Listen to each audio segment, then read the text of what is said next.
સંસદમાં સનાતન સંસ્કૃતિ, ભગવા વસ્ત્રો અને સાધુ સંતોના અપમાનના મુદ્દે સનાતન સંત સમાજે આજે ભુજ જિલ્લા કલેક્ટરને આવેદનપત્ર પાઠવી જવાબદાર લોકો સામે કડક કાર્યવાહી કરવાની માંગ કરી હતી.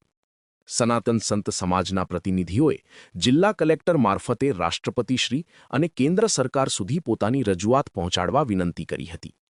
આવેદનપત્રમાં સંસદમાં થયેલી ઘટનાથી કરોડો હિન્દુઓની ધાર્મિક લાગણીઓને ઠેસ પહોંચી હોવાનું જણાવવામાં આવ્યું છે.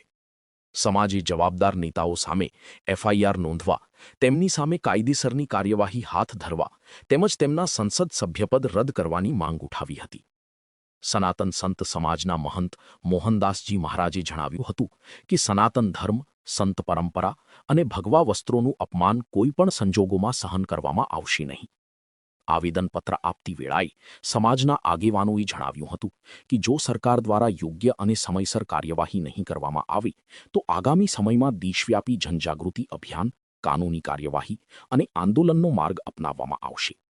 આવેદનપત્ર કાર્યક્રમમાં સનાતન સંત સમાજના સંતો, આગેવાનો અને અનુયાયીઓ ઉપસ્થિત રહ્યા હતા. આજે તમે જુઓ છો કે આખા કચ્છના સાધુ સંતો એ બધા અહીંયા ભેગા થયા છે અને દેશભક્તો અને હિન્દુ ધર્મના બધા જ ભક્તો ભેગા થયા છે. અમે બધા એ વાત કહેવા માટે આવ્યા છે કે દિલ્હીની અંદર 31 જુલાઈએ પપ્પુ યાદવ અને એની ટીમ એને એક એવું ખોટું નાટક કર્યું.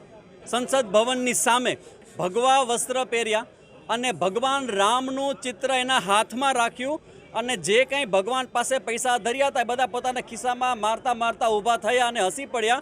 બધાએ તાળી પાડી. ભારતની સૌથી વધુ વસ્તી ધરાવતી પ્રજા છીએ અને અમે બહુ મેચ્યોર અને પક્વ રસ્તાએ અમે લોકો બધા અહીંયા કલેક્ટર ઓફિસમાં આવ્યા છીએ.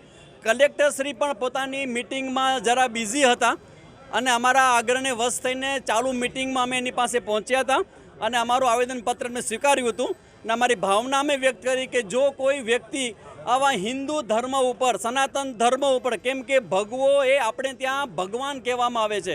અમે આ ભગવો વસ્ત્રો પહેરીને 50 વર્ષથી કચ્છમાં કામ કરીએ છીએ. અમે માત્ર ભગવાનનું ભજન નહીં, રાષ્ટ્રને અનુકૂળ એવી બધી પ્રવૃત્તિઓ અમે કરીએ છીએ. જો અમારા આવા વસ્ત્ર ઉપર આવી કોમેન્ટ્સ કરવામાં આવે તો કાલ સવારે અમારા નાના નાના બાળકોના મનમાં પણ શંકા થશે કે હુ વી આર.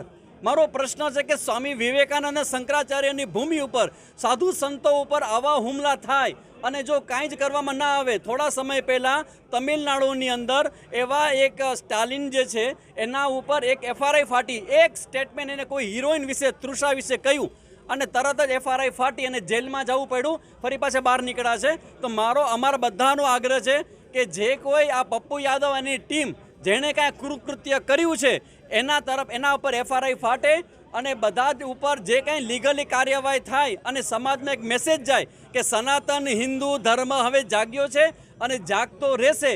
બધા જ વ્યક્તિઓ કાન ખોલીને સાંભળી લે. આ સનાતન હિન્દુ ધર્મ ઉપર છાસવારે તમે જે બધા હુમલા કરો છો એ અમે હવે સ્વીકારશું નહીં અને આનાથી પણ વધારે તેજ જવાબ દેવા માટે અમે કટિબદ્ધ છીએ.